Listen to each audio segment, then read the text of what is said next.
Trump menaikkan rejim diktator Kuba dan Havana bertindak balas seperti mana-mana rejim yang terdesak, melepaskan lebih 2,000 tahanan dalam satu amnesti tergesa-gesa yang dipersembahkan sebagai tindakan kemanusiaan, tetapi sebenarnya dilakukan di tengah-tengah tekanan dari Amerika Syarikat, rundingan tegang dengan Washington dan tindakan keras kerajaan Trump terhadap aparat komunis lama di pulau itu.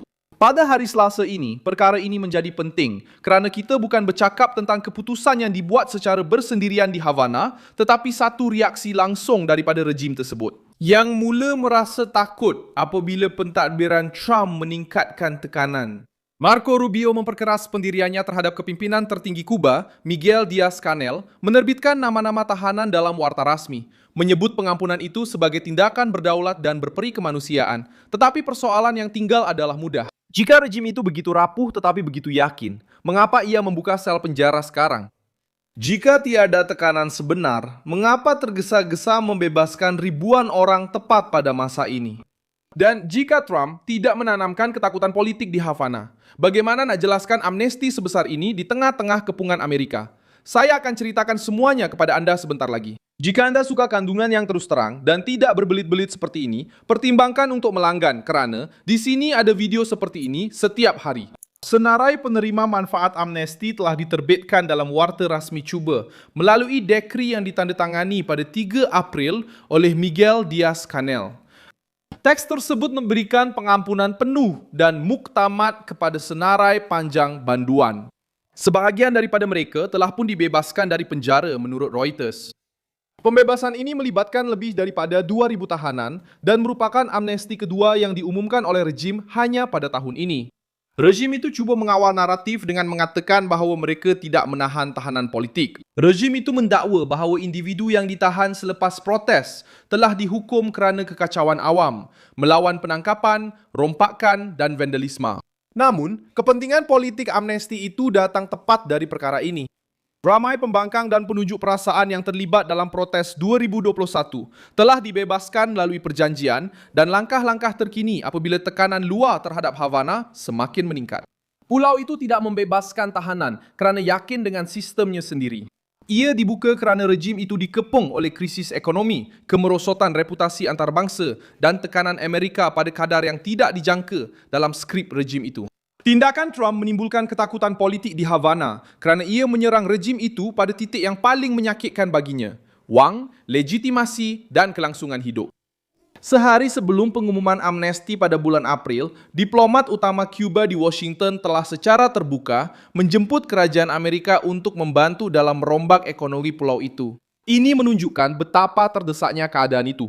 Rejim yang sama yang menuduh Amerika Syarikat melakukan pencerobohan kini mencari jalan keluar ekonomi dengan Washington sambil membebaskan tahanan untuk cuba mengurangkan tekanan.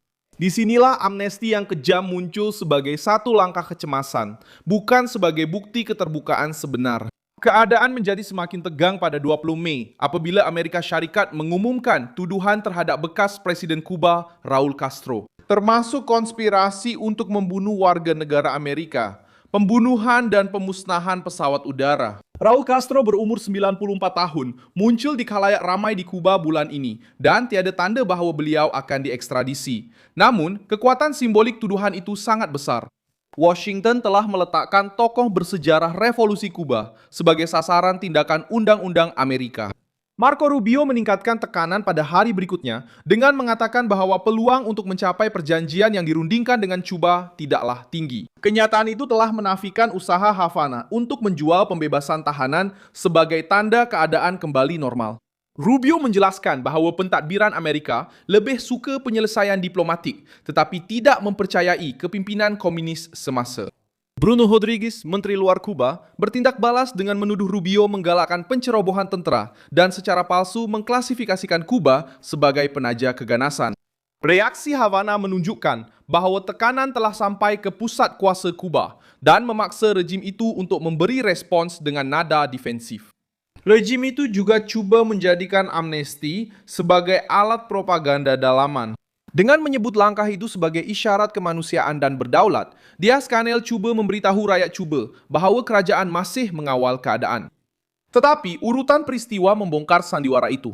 Pertama sekali, rundingan yang sukar dengan Washington berlaku. Selepas itu, senarai tahanan diumumkan. Selepas itu, tuduhan terhadap Raul Castro pula muncul. Tidak lama kemudian, Rubio menyejukkan sebarang jangkaan untuk mencapai persetujuan dengan mudah. Apa yang kita lihat ialah rejim diktator membebaskan tahanan sambil cuba mengelakkan tekanan Amerika daripada membawa kepada krisis yang lebih besar. Kumpulan hak asasi manusia menunjukkan bahawa masalah ini masih jauh dari selesai. Human Rights Watch menyatakan pada bulan April bahawa lebih daripada 700 tahanan politik masih berada di Cuba. Menurut organisasi seperti Justiça 11J dan Prisoners Defenders. Selain ratusan orang yang berada di bawah tahanan rumah dan sekatan lain. Prisoners Defenders juga menyatakan pada bulan Mei bahawa Cuba telah mencapai rekod baharu seramai 1,260 tahanan politik pada April 2026. Data ini menguatkan pandangan bahawa amnesti tidak membersihkan rekod rejim diktator. Ia hanya menunjukkan bahawa rejim itu memutuskan untuk berkompromi sebahagian bagi cuba bertahan daripada kepungan. Krisis Kuba juga mempunyai komponen ekonomi yang rejim diktator tidak dapat sembunyikan. Pulau itu menghadapi kekurangan tenaga, kekurangan makanan, penghijrahan profesional, penurunan keupayaan pengeluaran, dan kebergantungan kepada bantuan luar. Apabila rejim dalam keadaan seperti ini membebaskan lebih daripada 2.000 tahanan semasa rundingan dengan Amerika Syarikat, mesej kepada rakyat adalah jelas. Kerajaan tidak bertindak kerana kebaikan, tetapi sedang cuba membeli masa. Amnesti menjadi satu saluran melepaskan tekanan politik untuk mengurangkan tekanan antarabangsa, menenangkan keluarga dan menunjukkan sedikit isyarat sementara struktur rejim masih terhenti. Trump menggunakan kelemahan ini sebagai senjata politik. Rumah Putih sudah pun memperkukuhkan pendirian tegas terhadap Cuba dengan menganggap rejim itu sebagai ancaman kepada keselamatan Amerika Syarikat. Dengan memetik kaitan dengan musuh strategi, kegagalan kerjasama dan keselamatan, serta rekod Havana berkaitan pemusiran dan kawalan migrasi. Pada Januari 2026, Rumah Putih sendiri menyatakan bahawa Trump telah memperkukuhkan dasar Amerika terhadap Cuba dan mengekalkan sekatan yang berkaitan dengan peranan pulau itu sebagai penaja keganasan.